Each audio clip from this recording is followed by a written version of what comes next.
Welcome to the fall embroidery class.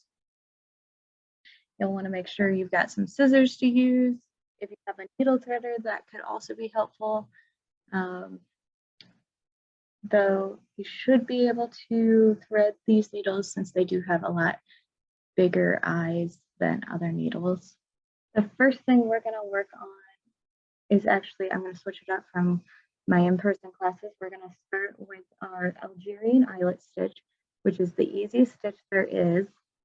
So it's these flowers that kind of look like stars. I've got a couple over here as well. So you can pick just a color that you would like to use for one of those.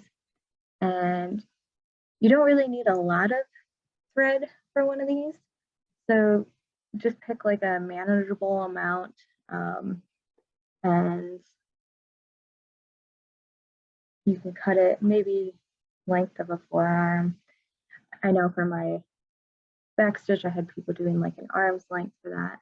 And you can cut it, and we're going to use 2 threads out of each strand. So there's 6 threads in each strand, and I recommend pulling just 1 thread at a time. If you try to pull more than 1, it likes to get tangled. So I got the first one, and then here's the second one. And see, mine still got a little tangled, so I'm gonna undo some of it and see if I can get it. There we go. And then you can just line up your threads, and then we'll be ready to thread our needle. And of course, splitting the threads can also help if you don't have a needle threader.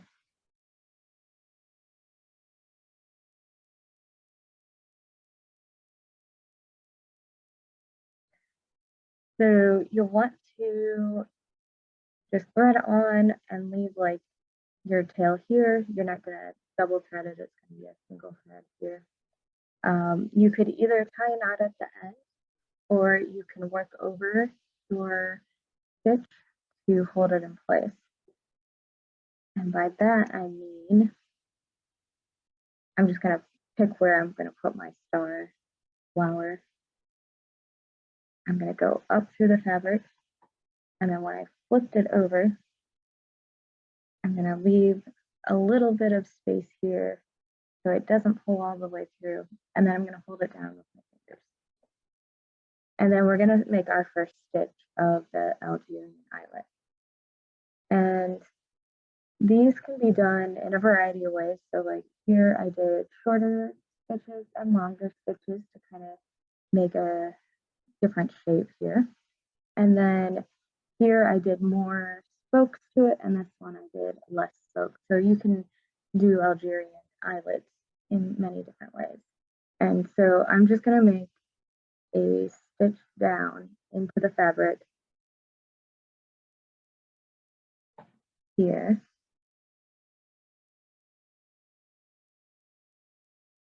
And with that tail, I'm going to make sure that it's kind of trapped under my stitch that I'm doing. And I'm actually going back to the center point where I started my first stitch. And that's going to hold it in place. And then, depending on how I want to do my star, I could start here and start working around, or I could do it more like this one where I just kept going back to the middle and working out from there, adding as many spokes as I wanted to this flower. And then we're always going back to the center.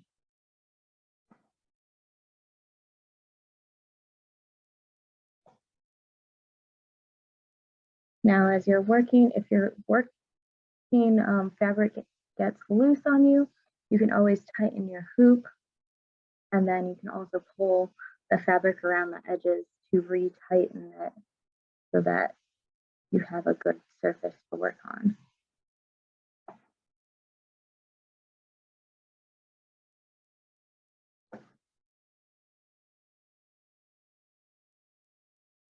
And there, I've made my flower. So then when I'm done making my flower, I can just work underneath, nearby where I last worked, and just pull through. And then you've kind of created a loop here, and I just pull my thread through that, and then trim. And I might actually want to trim those a little shorter, because if they're really long, you might catch them when you're working on something else and pull it through your fabric, the front side. The next one we're going to do is the back stitch. So you'll want to pick out what thread you want your text to be. We're just going to start with doing like one letter so that we can move on to the next stitch. So I'm just going to prep my thread once again, pulling one strand at a time and lining up the two that I'm using. And like I said, you could also use more or less depending on how you want it to look. So I'll pick an area where I want to start, and then I just will follow the guideline here. If you didn't have something drawn on, or in this case I did an iron on for these, you could just kind of follow your own path if you'd like.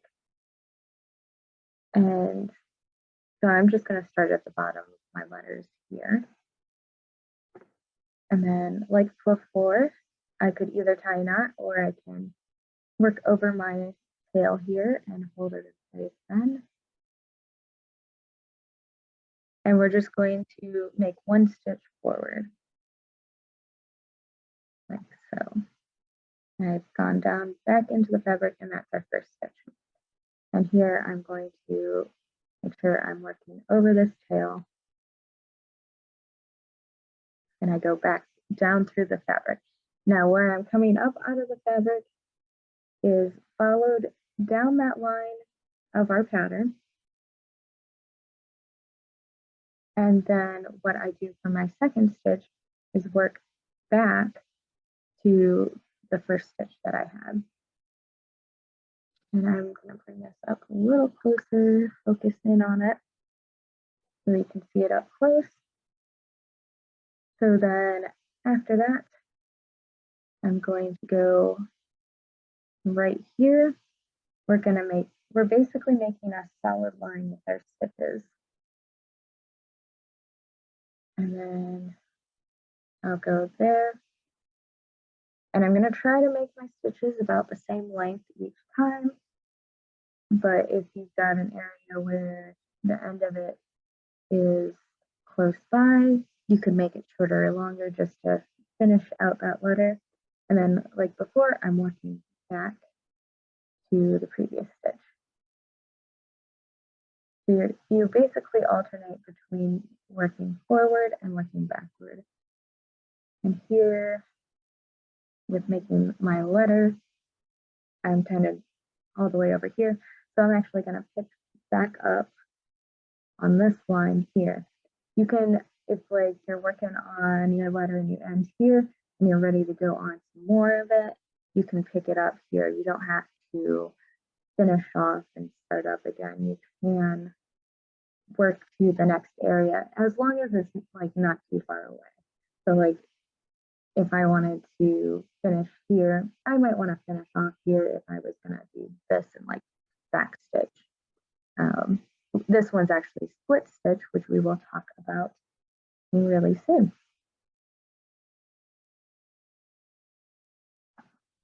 So then we'll just keep following our shape. And here with that loop, it's a lot smaller area. So I'm going to end up making smaller stitches there.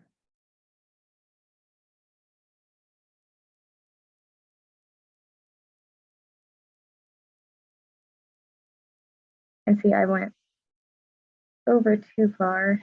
So I'm just going to go back down into the stitch I did to undo it. You could also take your needle out and pull it out.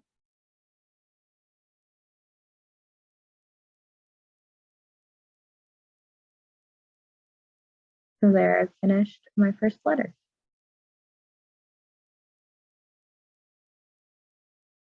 And like I was saying, I could start my next letter over here. And because it's not too far of a distance, it's not too bad. This is a little thinner fabric, so you can kind of see some of the thread through it, maybe not so much here on camera. So the next stitch that we're going to do is going to be the padded satin stitch, and that actually involves 3 stitches mixed into one thing. So we'll just do a section of the pumpkin. I've already done 2 during other programs. So we'll start with a seed stitch where we'll fill in the inside of the pumpkin, and then we'll do a split stitch that we do around the outside, and then that's finished up by a satin stitch, which we do over top. So you won't see your seed stitch or your split stitch. And the split stitch will look like this over here.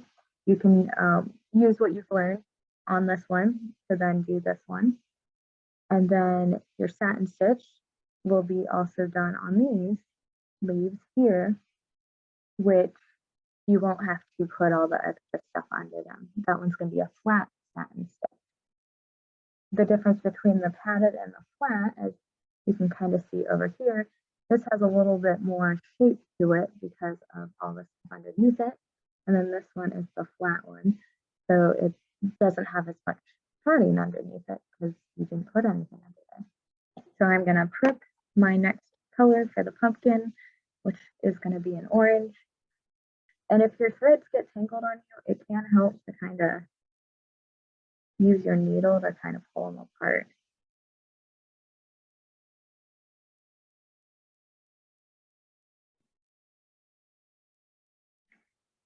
You will need a little more thread for the pumpkin, so an arm's length should be a good amount for that one. And I'm doing 2 strands once again. So a seed stitch is literally just a bunch of little tiny stitches done randomly. So kind of like if you spilled some seeds on your table, it's what they would look like. So inside of one of the pumpkin sections, I'm just gonna start doing those little tiny stitches.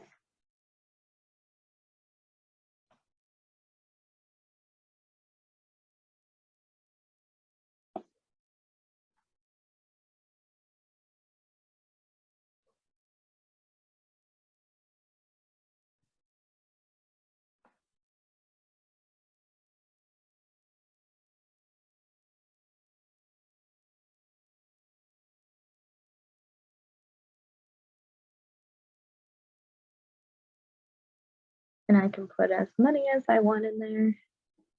It doesn't have to look pretty either because it's going to be covered up by the satin stitch. So that should be a good amount that I've got here. I can go on to start doing my split stitch, which you will also use on your maple leaf over here. I did the outline and then added some veins in to it as well. And this one actually, it ended up being like 2 colors for my classes, but it's kind of like how leaves color change. So that turned out pretty neat. To start with a split stitch, it's kind of like your back stitch, but you're going to, instead of working back towards your stitch, split your threads in the middle. So I'm going to come up. I'm working around that outline of my pumpkin section here. I'm just going to go back down and have 1 stitch, just like we started the back stitch.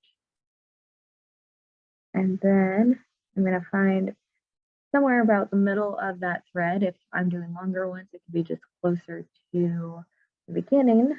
You definitely don't want to go through this same spot that you had just come out of because it would undo the stitch. You just come back up through and then work forward following down your pattern.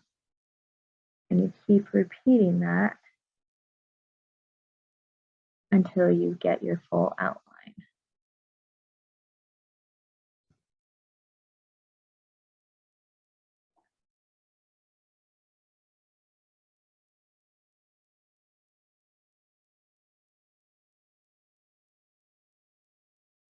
And sometimes it takes a little bit of poking around to find where you want to come up out of the fabric.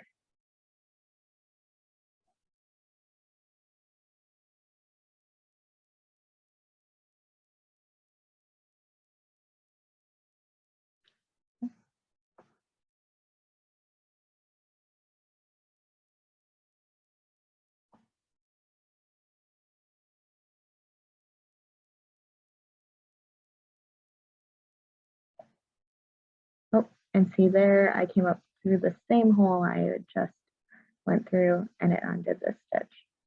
So I want to make sure I don't go through the same hole.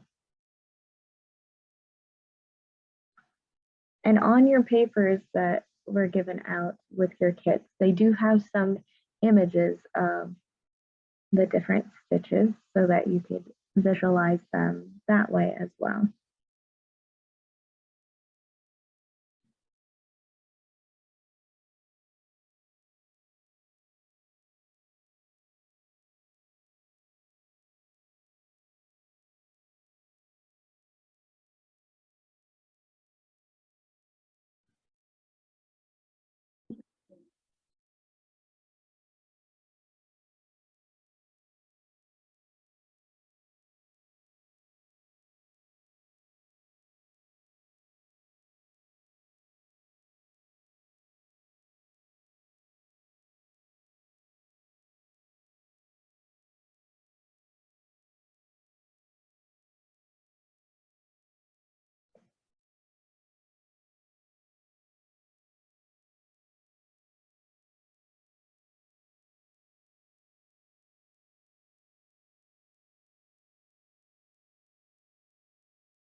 So here I'm starting a split stitch again.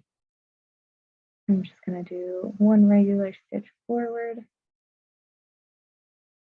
come up through the middle of it,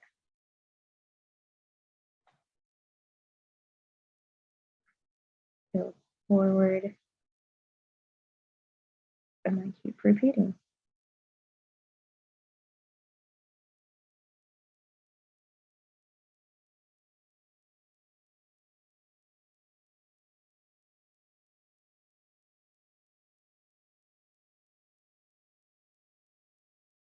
What we're going to do for this then is make a bunch of horizontal stitches over both the split stitch and the seed stitches. And this will form your satin stitch.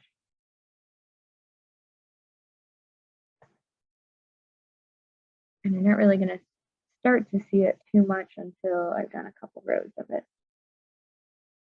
But we're just going to keep going.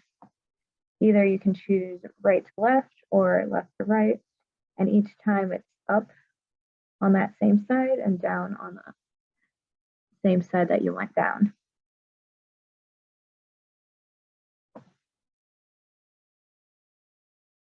Until you work all the way up that pumpkin section.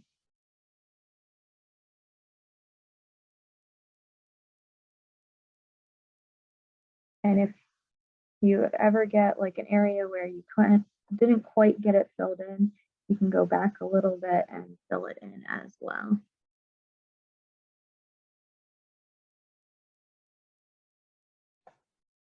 Now you're starting to be able to see it. It's just a bunch of straight stitches lined up next to each other.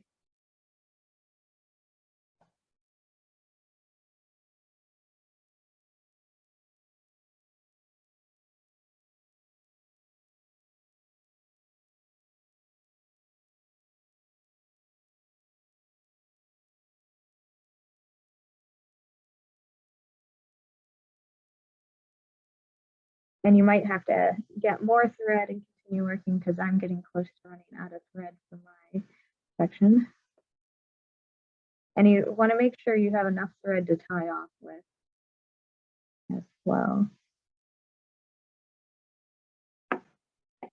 So I'm just gonna go under a couple stitches here and tie off.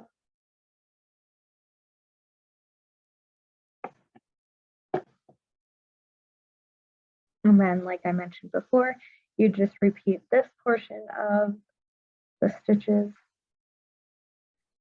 on these leaves here.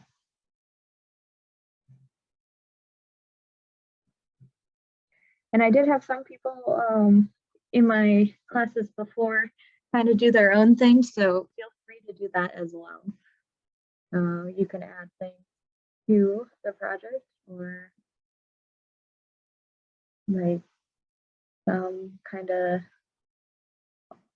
added their own touches to it.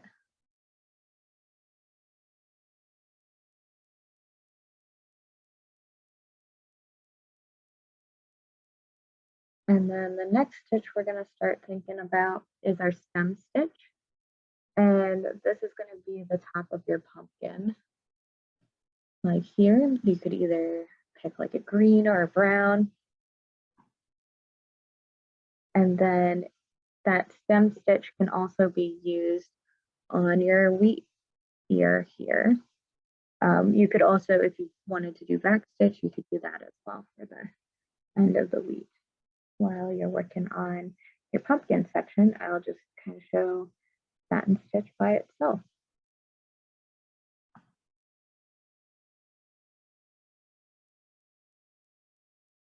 Over here on this wheat.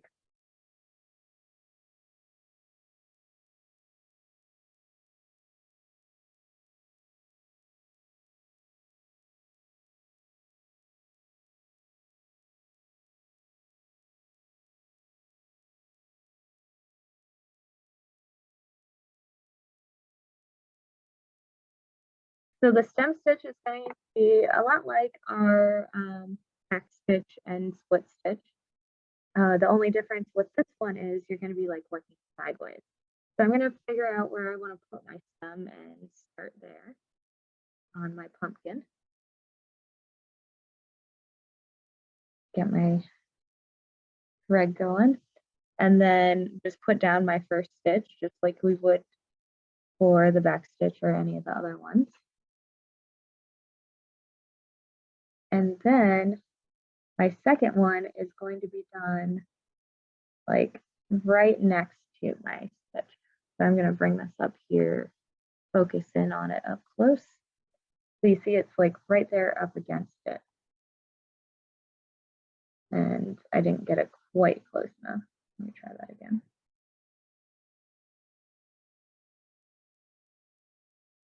A little closer.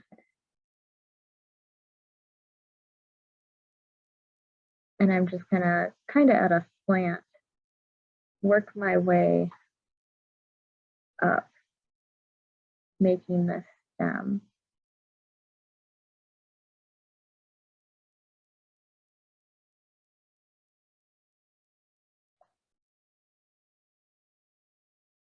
So they're like little diagonals that are really close to each other, basically.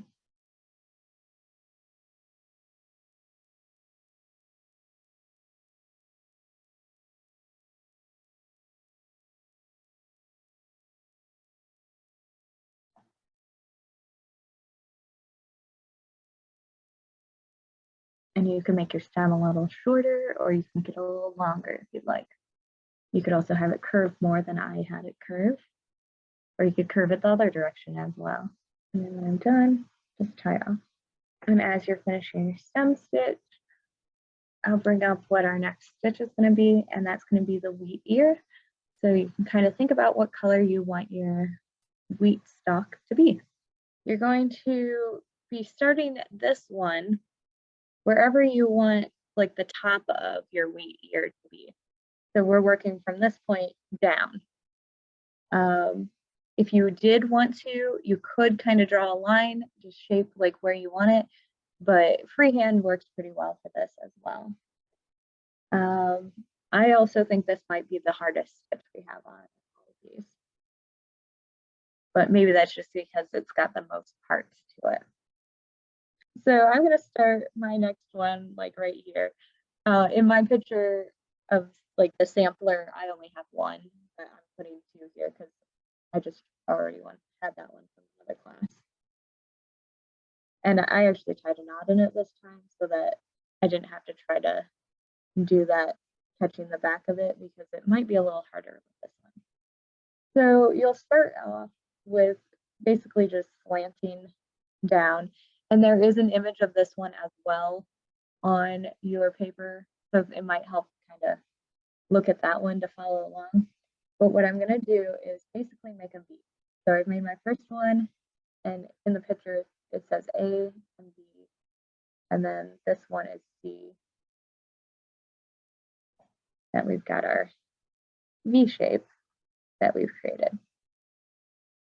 And this point right here, we went down from the first one, and the second stitch goes down into that same hole.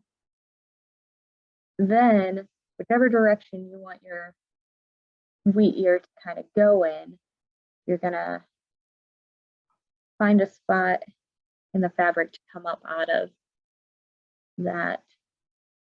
And then, this is where it gets tricky. We're gonna go under these two stitches, your V, pull your thread around, and it's going to make like a chain. And with that chain, we're going to go back down where we just came up out of the fabric. So that's made your first stitch of your wheat ear. I'm going to undo that and show it again.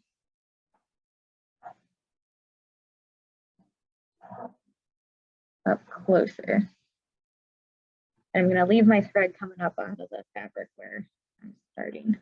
So I'm going to go down into the fabric, kind of at a slant, come back up about the same height up in order to make a V, and then back down where we went down the last time. We've created our V. Then following whatever path I want to go on, come up out of the fabric, take my needle and like horizontally put it through the two stitches that we just did. It's going to create like a chain. And then I go back down where we came out of the fabric. So it's just going to be repeated, that same thing over and over again. So I'm going to make another V, kind of following the length of the V from the first one. Go back into the hole where we came out of and then went back down for that chain. Same spot. First half of our V. Make the second half of the V.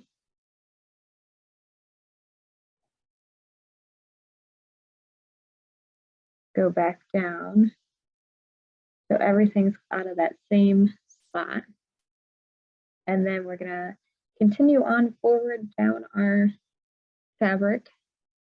And we're going to make that chain thing again. So taking your needle, going horizontally through everything. It makes a chain kind of shape. You go back down through where you came up. And then you just keep repeating. So I'm going to come up out of the fabric, making a V as our first part. The first one kind of slants down. Coming back down into that same spot. Make the second half of the V. And that's making like the parts of your wheat that stick out. So we've got our second V here. We're going to go down further, whichever direction we're headed, and then go through your V that you created, pull it and go back down through where we came up. And you just keep going for however long you want your week to be. And then you can finish it up with a stem stitch or a back stitch to make the long part of the week.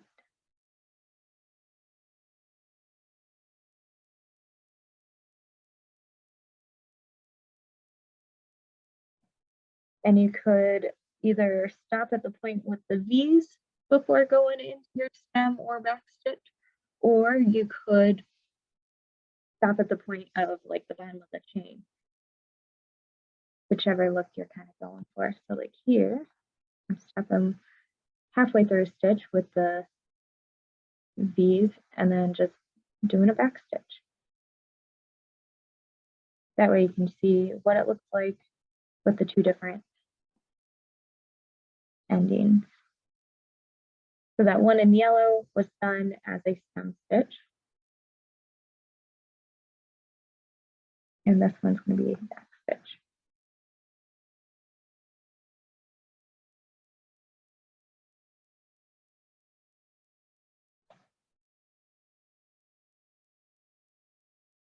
So there's the two options.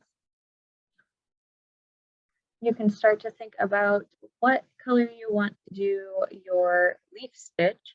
So this one's going to be the leaf stitch. It's kind of like our satin stitch, but it ends up doing like a crisscross thing.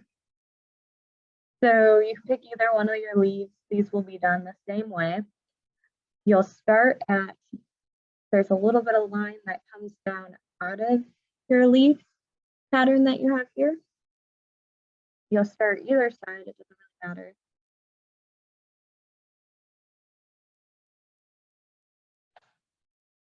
But if I could actually get my needle through. There we go. We'll start there.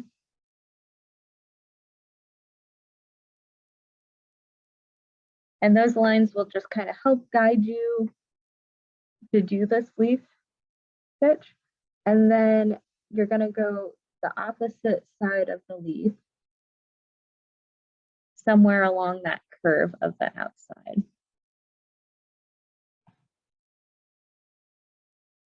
And then after you've done your first one there, you're going to go to the other side, go to the bottom line that goes down through, come up there, and then about the same height up on the curve of the leaf, you're going to go down in.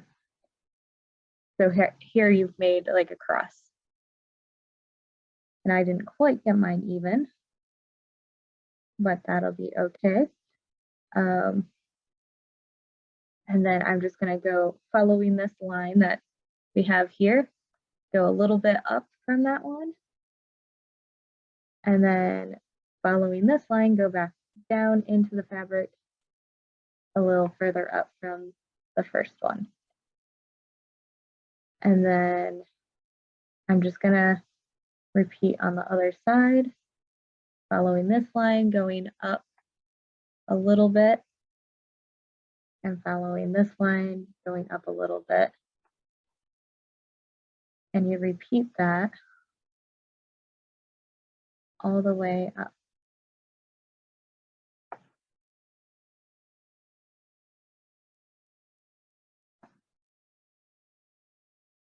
And as you do more of this, that pattern kind of shows up. So you can see it over on this one. It has like lines that come off, but then there's kind of like this X area in the middle that comes out pretty neat. And if you leave space in between your leaves, it kind of ends up a little more fern-like this one is doing, or you can do it really dense and it can be more of a solid leaf look to it. Or you could even do like a solid leaf in one area and then kind of leave a space in another section, like the leaf has kind of got like a part to it.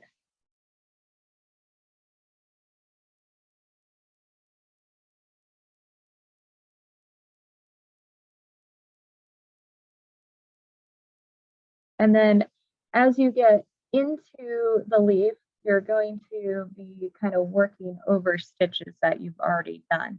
So that is completely fine that you're coming up through those stitches.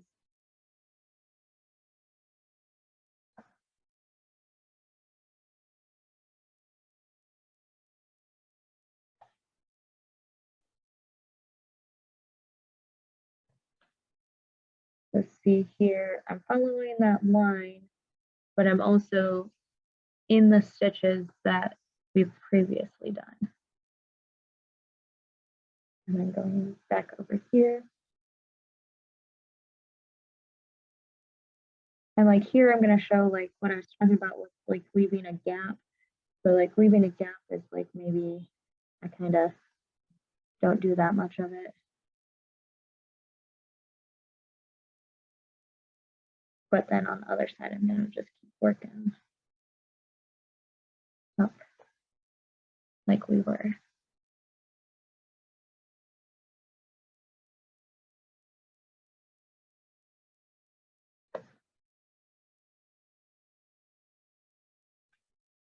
So there it's kind of like this leaf has like a small pear in it.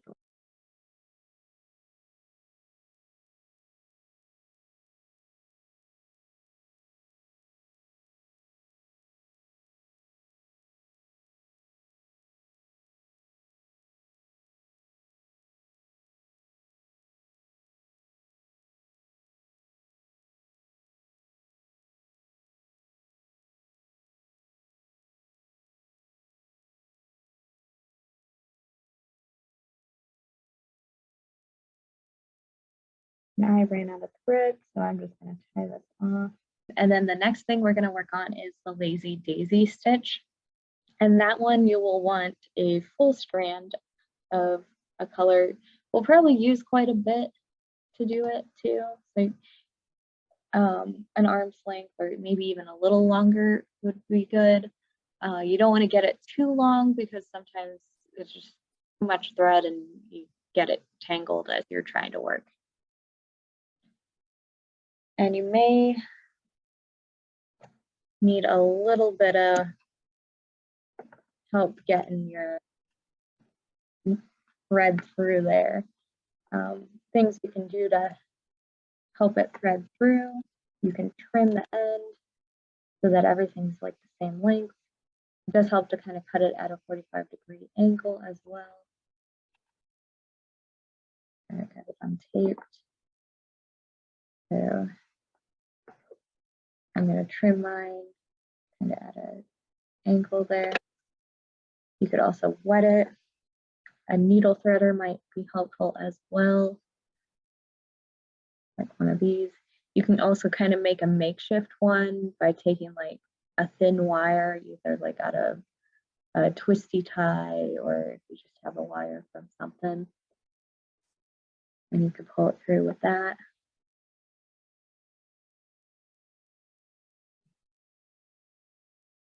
But the eyes of these needles are a lot bigger than other ones, so I was able to get that one through with no problem.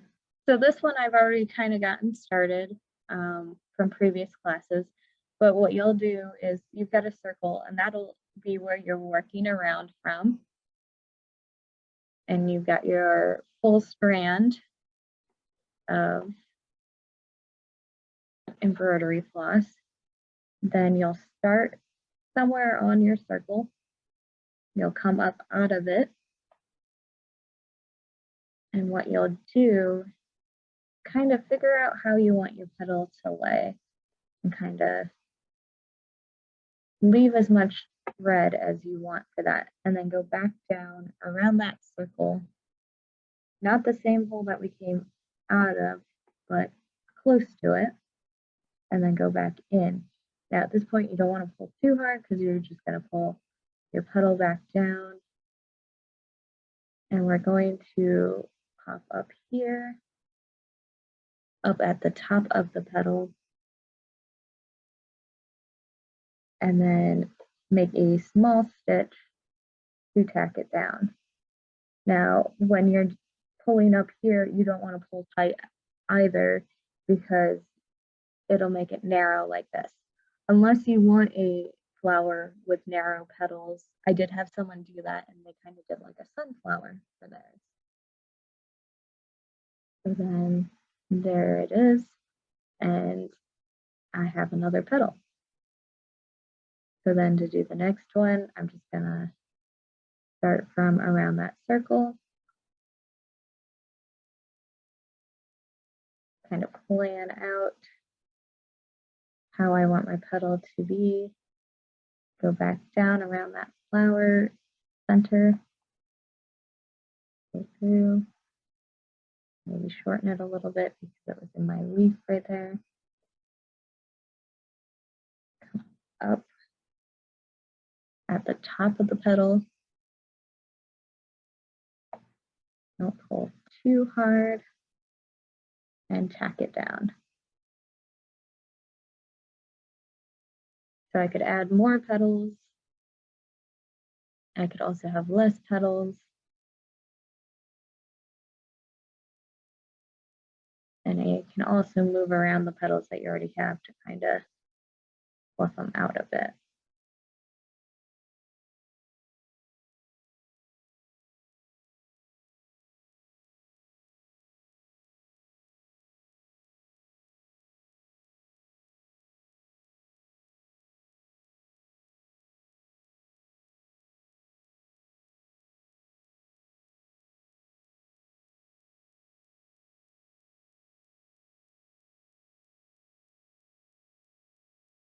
The very last stitch we'll have is actually going to be a French knot that we'll do in the center of this flower. Now in the like mock-up picture I have explaining like where all the stitches went, the Algerian eyelets have French knots on them. So you could add a French knot for the middle of your flower as well over there. You might want to use less strands for those ones,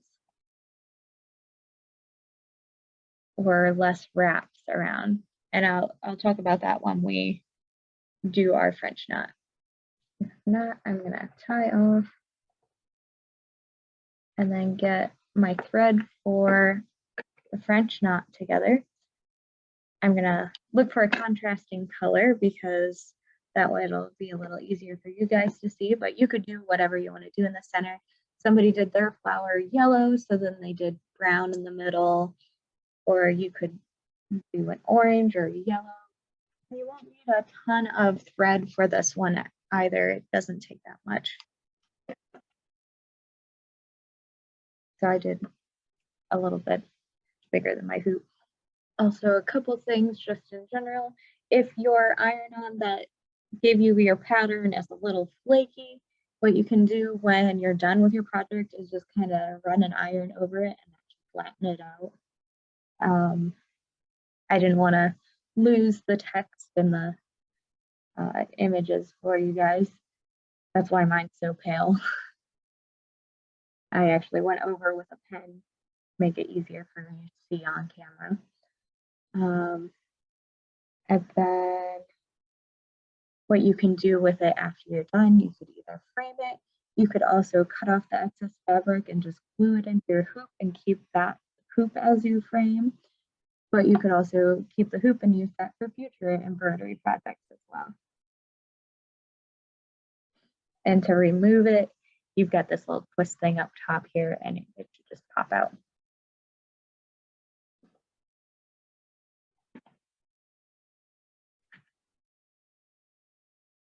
And then putting fabric into it, you just put your fabric in the middle, push that back on, and tighten back up. Well, I will start out with kind of showing some sample ones I did here. So here is like just a bunch of random ones. The really tiny ones, those were done incorrectly. So I'll be showing like how to do it. If you do it backwards, they'll end up small like that. And then it also depends on how many times you wrap your thread. These were done with like just 2 strands. We've got our 6 strands for this one because it's a bigger flower. So when I go to do my French knot, it involves wrapping the thread around. So here, these ones were done wrapping these two actually. I wrapped around 3 times. This one I wrapped around 2 times. This one I did 5 times. So if you wrap around more times, it's going to end up being thicker and fuller and kind of more spirally like this one is. And like these ones were the 2 strands. So like these were just 2 wraps. That one's like a 5. And then these ones are ones that I wasn't careful with and they got tangled and then knotted. So you want to be a little slow with your French knots so that it doesn't get tangled as you're pulling it through. So I'm just going to go right into the middle of this flower. And actually what I'll probably want to do first is just stitch into the back with a loop here to hold it in place. So all I did was just kind of sew through some of those stitches from the previous flower and then go through it twice and it holds it in place. And then I'm going to go right through the middle here. And this is where our French knot is going to be located. Now, a French knot is done by taking your needle and wrapping the thread around it. So here I wrapped it 3 times and then I would go back into the fabric and pull it through. I'm going to try to show this up closer. Here we go. So I've got my needle held horizontally to my thread or perpendicularly to my thread. I'm going to wrap, kind of hard to do in the air like this. Okay. And then I'm going to go back down into the fabric close by where I came out, but not in the same spot, because if you put it in the same spot, it's just going to end up pulling all the way through and it won't make anything. So then I'm just going to carefully pull through. You can kind of hold some of the extra thread off to the side so that it doesn't catch on anything. And then there it holds in place. You don't want to pull too hard either because it might try to pull through. That's really not going to be a problem with 6 strands, but maybe a smaller French knot would. But then that's all you have to do, and then you can tie off on the back.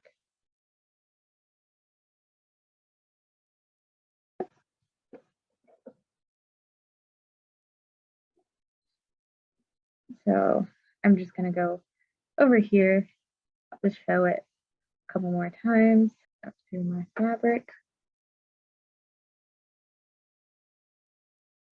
Hold my needle against my thread, wrap around,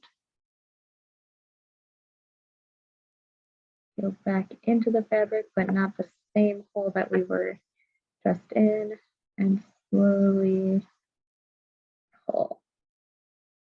And we get a French knot. Now, one of the things I always struggled with was I would do it the wrong way. So what I used to do is just wrap it. Well, this is actually backwards, and that's how you get those really small ones that don't actually really do much.